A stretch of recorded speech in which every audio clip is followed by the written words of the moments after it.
Akashvani.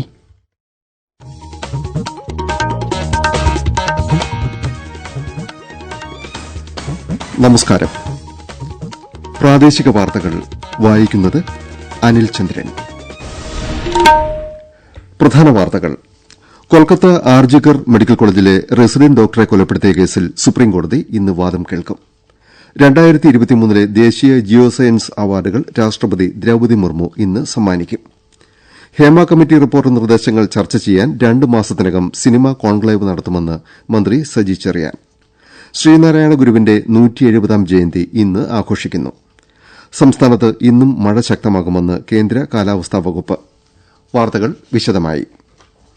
Kolkata RG Kar medical college ആശുപത്രിയിൽ resident ഡോക്ടറെ ബലാത്സംഗം ചെയ്ത് കൊലപ്പെടുത്തിയ കേസിൽ സുപ്രീംകോടതി ഇന്ന് വാദം കേൾക്കും.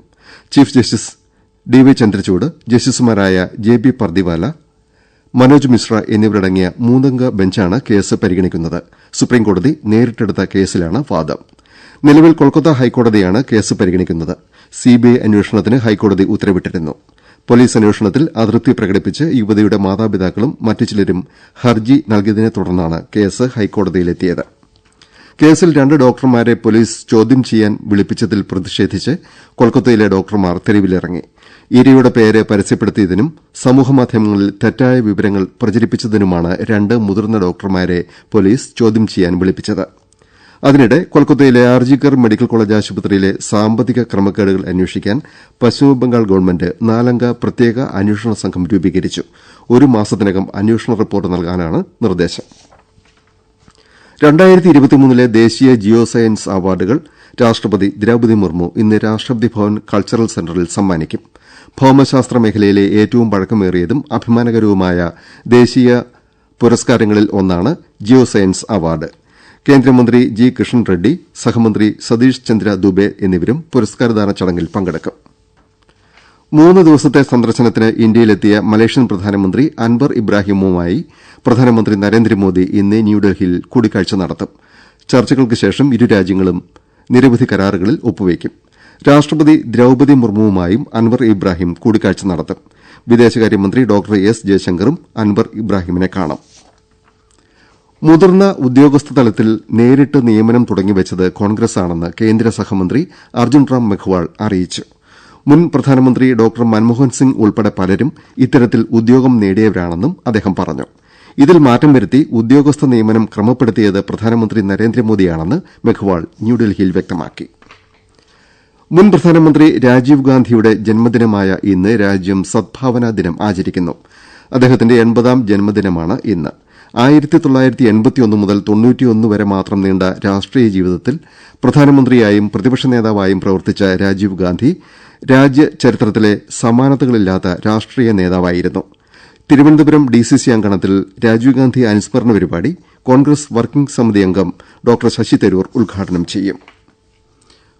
ഓണം ഖാദിമേളയും കെഎസ്എഫ്ഇ ഗാലക്സി ചിട്ടികളുടെ ശാഖാതല ഓണക്കോടി സമ്മാന വിതരണവും മുഖ്യമന്ത്രി പിണറായി വിജയൻ തിരുവനന്തപുരത്ത് ഉദ്ഘാടനം ചെയ്തു.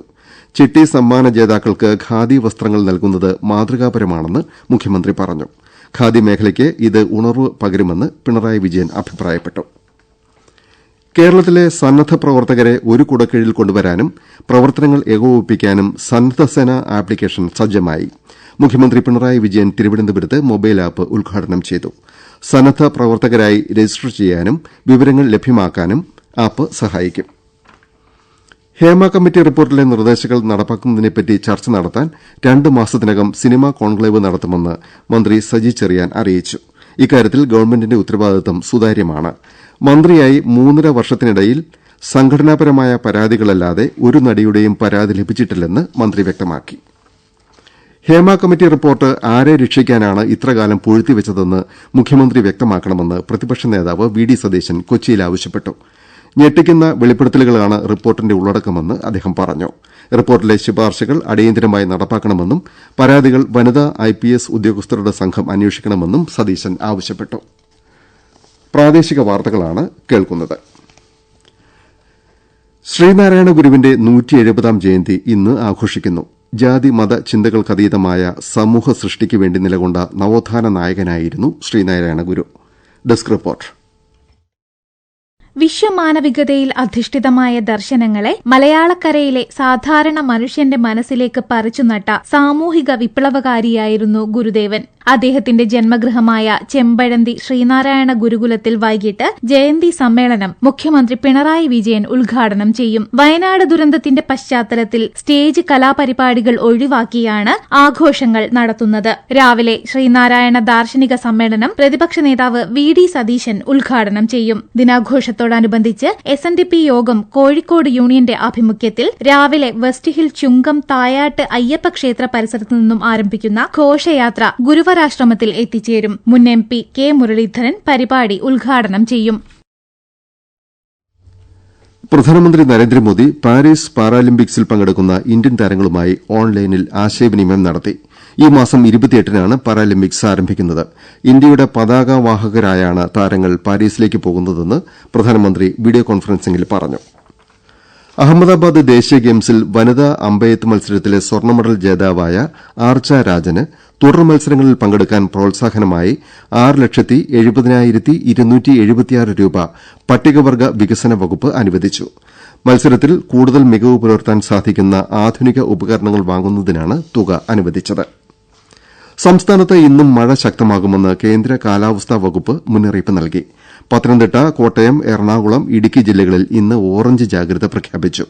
തൃശൂർ, കോഴിക്കോട്, കണ്ണൂർ ജില്ലകളിൽ ഇന്ന് മഞ്ഞ ജാഗ്രതയാണ്.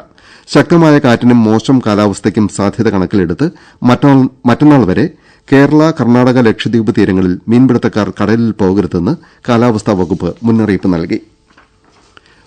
പാലക്കാട്ടെ കാഞ്ഞിരപ്പുഴ ഡാമിന്റെ ഷട്ടർ അല്പസമയത്തിനകം 25 സെന്റിമീറ്റർ കൂടി ഉയർത്തുമെന്ന് എക്സിക്യൂട്ടീവ് എഞ്ചിനീയർ അറിയിച്ചു.